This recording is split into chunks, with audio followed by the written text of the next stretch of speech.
A pior parte é o silêncio. Aquela sensação de que você está gritando em um quarto vazio e o eco da sua própria voz é a única resposta que retorna. Você olha para trás, refaz seus passos, tenta encontrar a falha, o ponto em que o plano desandou. Você orou, você agiu com o coração, você tentou ser a melhor pessoa que podia, seguiu o que acreditava ser a direção certa e o resultado é nada. Um beco sem saída, uma porta trancada sem chave. E esse nada é tão pesado, tão barulhento, que chega a dar um nó na garganta. Fica aquela pergunta martelando na cabeça, quase tirando o seu sono. Por que parece que Deus ficou mudo justamente agora? Justo quando você mais precisava de uma luz, de um simples sinal de que está no caminho certo. A gente se acostuma a pensar que a fé move montanhas, mas o que ninguém conta é a agonia que sentimos quando a montanha nem sequer se mexe e ficamos ali, parados diante dela, nos sentindo pequenos, ignorados. Essa busca por lógica, por um roteiro claro, é profundamente humana. Queremos que a vida seja como um mapa, onde A leva a B e B leva a C. Se eu fizer a minha parte, a outra parte acontece. Mas a realidade, muitas vezes, se parece mais com um emaranhado de fios, onde cada movimento nosso parece apertar ainda mais o nó. Você se esforça no trabalho e vê outra pessoa, que talvez nem merecesse tanto, sendo promovida. Você cuida da sua família com toda a sua alma e vê a desunião tentando entrar. Você se dedica a um sonho, investe tempo, energia e ele simplesmente não decola. É nesse chão de frustração que a semente da dúvida começa a brotar. Será que eu ouvi a voz errada? Será que eu não sou bom o suficiente? A gente começa a se culpar, a procurar defeitos em nós mesmos, porque é mais fácil aceitar que a falha é nossa do que encarar a possibilidade de que o silêncio de Deus é, de alguma forma, intencional. A própria palavra parece confirmar que existe um limite para a nossa compreensão, uma fronteira que nossa mente não consegue cruzar. Em Eclesiastes, capítulo 11, versículo 5, está escrito: assim como tu não sabes qual o caminho do vento, nem como se formam os ossos no ventre da mulher grávida, assim também não sabes as obras de Deus, que faz todas as coisas. Isso não soa como uma repreensão, mas quase como um consolo. É um reconhecimento de que há mistérios que simplesmente não nos foram dados a entender. E se a gente estiver fazendo a pergunta errada? E se o propósito deste momento não for encontrar a resposta, mas aprender a caminhar sem ela? É uma ideia que assusta, que vai contra tudo o que nos ensinaram sobre ter clareza e direção. É um convite para andar no escuro, segurando uma mão que em certos momentos a gente nem consegue sentir direito. Essa ausência de respostas nos coloca em um lugar muito vulnerável. É o ponto exato onde a fé deixa de ser uma teoria bonita e se torna uma necessidade de sobrevivência. A verdade é que o propósito maior de Deus para a sua vida pode estar escondido justamente atrás desse véu de confusão. E a sua reação a essa falta de clareza é o que define tudo. É aqui que o seu caráter está sendo testado de uma forma que nenhuma resposta pronta jamais poderia fazer. Existe uma força por trás desse silêncio, uma sabedoria nesse aparente caos. Uma mão que segura as peças do quebra-cabeça e que, por alguma razão, não permite que elas se encaixem ainda.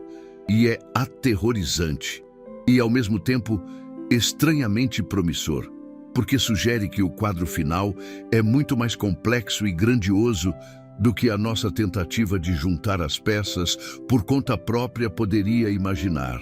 Aproveito e peço só um segundinho da sua atenção e te convido a se juntar à comunidade, se inscrevendo no canal e deixando um like. É muito significante para nós.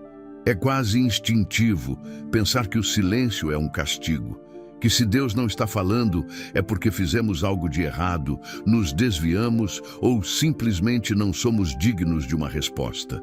Lutamos contra esse vazio com todas as nossas forças, preenchendo-o com nossas próprias ansiedades, medos e conclusões precipitadas. Mas e se esse silêncio não for ausência, e sim um método, um ambiente controlado, um deserto intencional, onde a única coisa que pode florescer é um tipo de confiança que não depende de provas? É fácil ter fé quando os sinais são claros, quando as portas se abrem e as orações são respondidas com um sim imediato. Isso não exige muito de nós. O verdadeiro teste, a verdadeira transformação, acontece quando a única coisa que temos é uma promessa antiga e a decisão de acreditar nela, mesmo que a realidade ao redor grite o contrário. Esse silêncio nos arranca as muletas. Ele nos tira o conforto dos milagres visíveis para nos dar algo muito mais profundo, a intimidade com o Deus que opera no invisível. Essa é a hora em que aprendemos a separar o provedor da provisão. Corremos o risco de nos apaixonarmos pelas bênçãos, pelas respostas, pelos caminhos abertos e nos esquecemos daquele que orquestra tudo.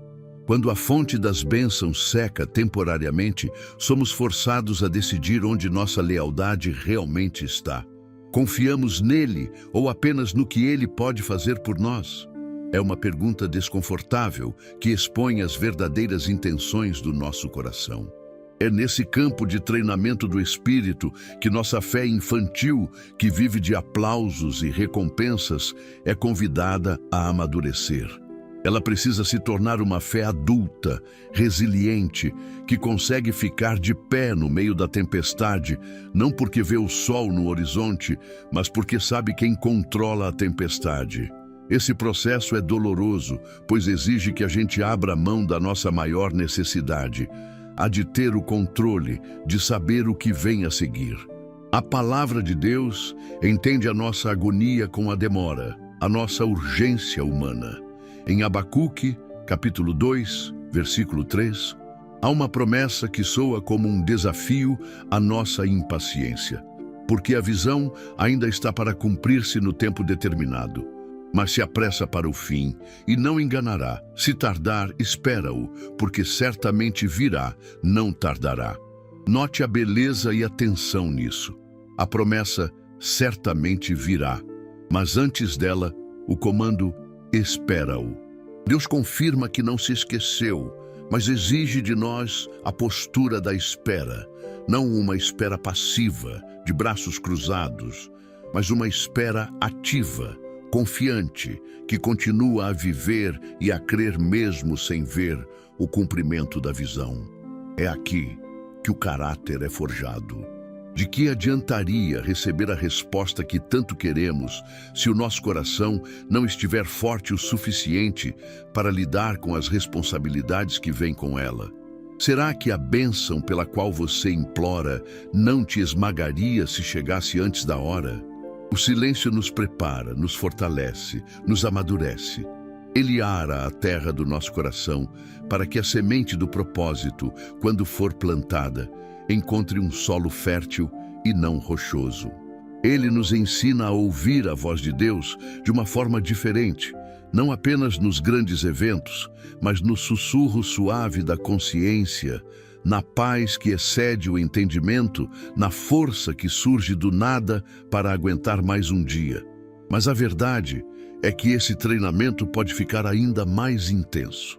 Uma coisa é caminhar em um corredor silencioso, acreditando que há uma porta aberta no final.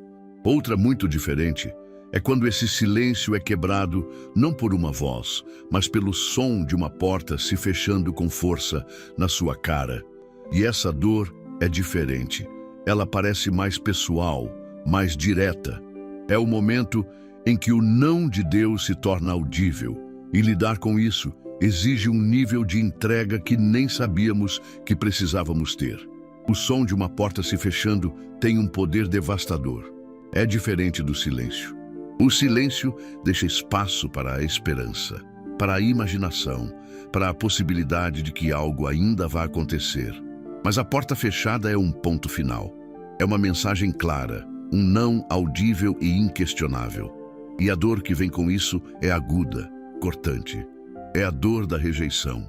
A gente investe o coração, a alma, os sonhos em um caminho, acreditando com todas as forças que ele foi apontado por Deus. E, de repente, o caminho acaba. O projeto não é aprovado. A pessoa em quem confiávamos nos decepciona. A oportunidade desaparece no ar. O primeiro instinto é olhar para nós mesmos e perguntar: o que eu fiz de errado? A gente se sente tolo, enganado pela própria fé. Como pude ser tão cego? Como pude acreditar que este era o plano? A vergonha se mistura com a tristeza, criando um sentimento pesado de fracasso. Esse não divino parece um atestado da nossa incapacidade. Sentimos como se o próprio Deus estivesse nos dizendo que não somos bons o suficiente, que nosso sonho não era válido, que nossa escolha foi um erro. E essa é uma das sensações mais solitárias que existem.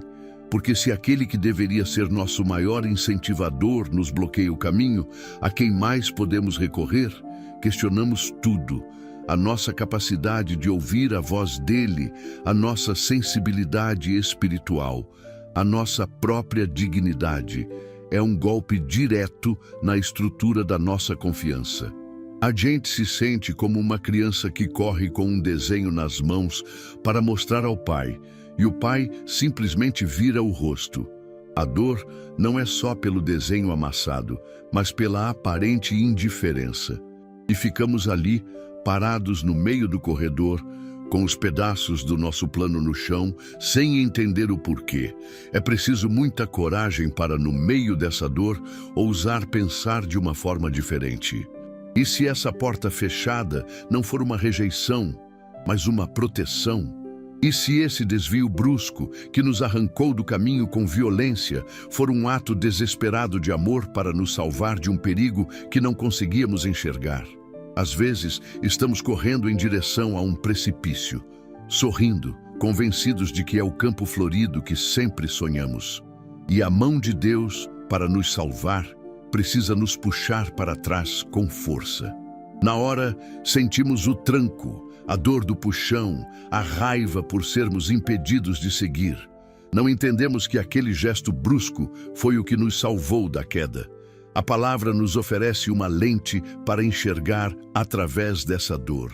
Em Romanos capítulo 8, versículo 28, lemos uma promessa que desafia nossa lógica. E sabemos que todas as coisas contribuem juntamente para o bem daqueles que amam a Deus, daqueles que são chamados segundo o seu propósito. Todas as coisas. Não apenas as coisas boas, as vitórias, as portas abertas, todas as coisas. Isso inclui o não, a porta fechada, a dor do desvio. A promessa é que até mesmo esses eventos dolorosos são peças que Deus usa para construir um bem maior em nossa vida.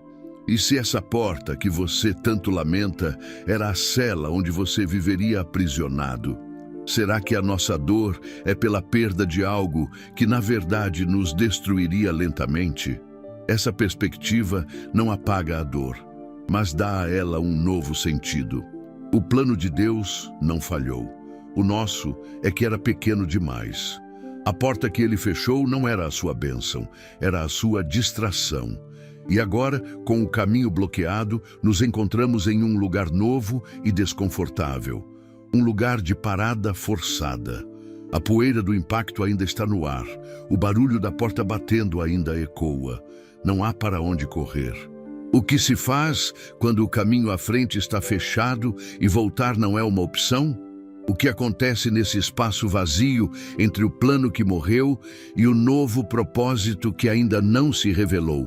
Aquele espaço vazio, depois que uma porta se fecha, é um dos lugares mais desconfortáveis para a alma humana. É a sala de espera de Deus. Um lugar sem relógio, sem previsão de atendimento, onde somos forçados a simplesmente ser. A nossa primeira reação é a inquietação. Andamos de um lado para o outro, olhamos para a porta esperando que ela se abra novamente, tentamos encontrar uma saída de emergência. A inércia nos assusta. O mundo nos ensina que tempo é dinheiro, que produtividade é tudo, e ficar parado soa como um fracasso retumbante. Sentimos a necessidade de fazer alguma coisa, qualquer coisa, para provar que não desistimos. Mas é justamente nesse lugar de imobilidade forçada que um dos trabalhos mais profundos de Deus acontece. Ele nos para à força, porque sabe que se continuássemos correndo, jamais teríamos a estrutura para receber o que Ele tem para nós. É nessa pausa obrigatória que as nossas verdadeiras fraquezas vêm à tona. A nossa impaciência, a nossa falta de controle, a nossa tendência de construir nossos próprios planos e depois pedir que Deus os abençoe. A espera nos molda. Ela nos ensina a virtude da paciência de uma forma que nenhum sermão conseguiria. Dia após dia, na monotonia da espera, somos confrontados com nós mesmos. A máscara cai. Não há plateia para quem atuar. Não há resultados para exibir. É só você e Deus, e um silêncio que nos convida a olhar para dentro. É nesse período que o nosso caráter é fortalecido. Aprendemos a confiar não porque as circunstâncias são favoráveis, mas apesar delas. A fé deixa de ser um sentimento de euforia e se torna uma decisão teimosa, diária, de continuar acreditando quando não há nenhuma razão aparente para isso. Pode parecer contraditório, mas a Bíblia trata essa espera como algo positivo, como um lugar de bênção. Em Lamentações de Jeremias, capítulo 3, versículos do 25 ao 26, encontramos uma verdade que acalma o coração ansioso. Bom é o Senhor para os que esperam por Ele, para a alma que o busca. Bom é ter esperança e aguardar em silêncio a salvação do Senhor. Não é apenas suportável, não é apenas necessário. É bom para a alma que busca. A espera se torna um ato de busca, um ato de adoração.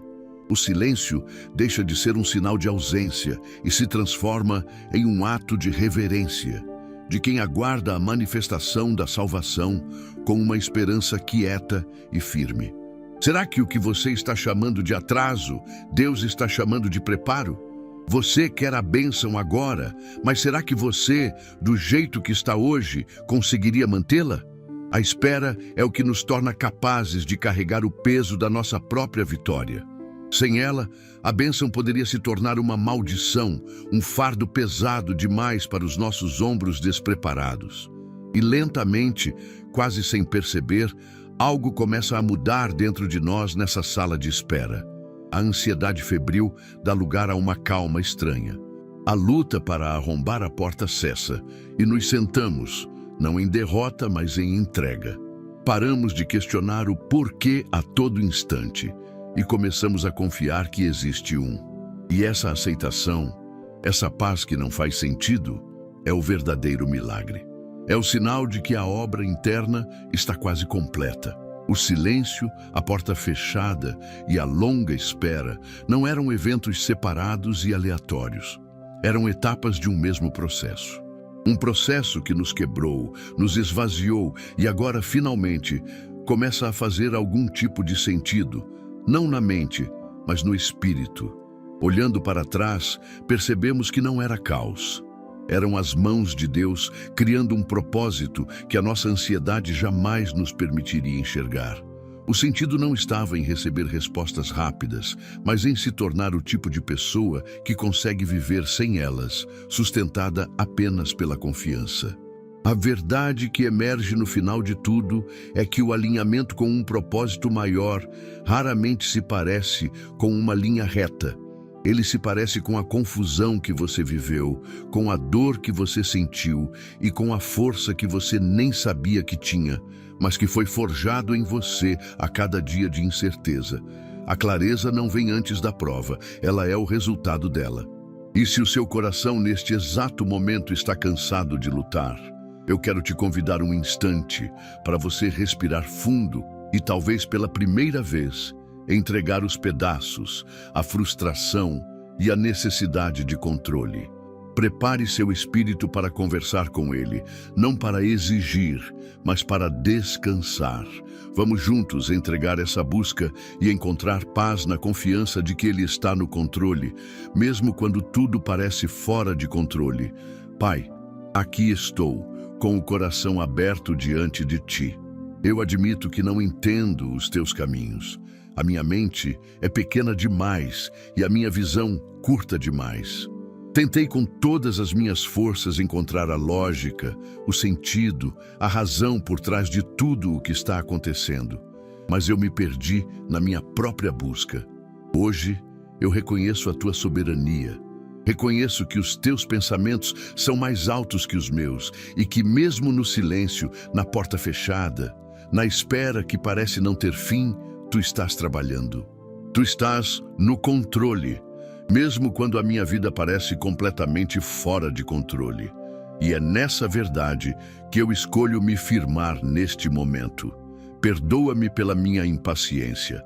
Perdoa a minha arrogância em achar que o meu plano era o melhor. Perdoa-me por todas as vezes que duvidei da Tua bondade quando as respostas não vinham. Por todas as vezes que o meu coração se encheu de amargura quando o caminho se tornou difícil. Eu Te peço perdão por tentar segurar as rédeas da minha vida com tanta força, por ter mais fé na minha capacidade do que no Teu poder. E agora, Pai, em um ato de entrega, eu coloco tudo em Teu altar. Eu entrego a minha confusão, as perguntas que me assombram de madrugada. Eu entrego a dor daquela porta que se fechou, aquele sonho que foi frustrado. Eu Te entrego a ansiedade que me rouba a paz, o medo do futuro, a incerteza do amanhã. Eu solto as minhas expectativas, os meus planos, o meu roteiro. Eles não me serviram, apenas me trouxeram até este lugar de esgotamento.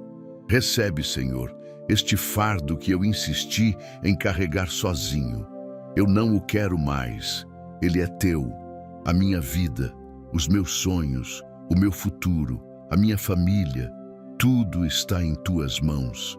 Eu confio no Teu cuidado, no Teu amor, na Tua sabedoria para fazer o que é melhor, no Teu tempo. Eu não peço que me mostres o caminho inteiro.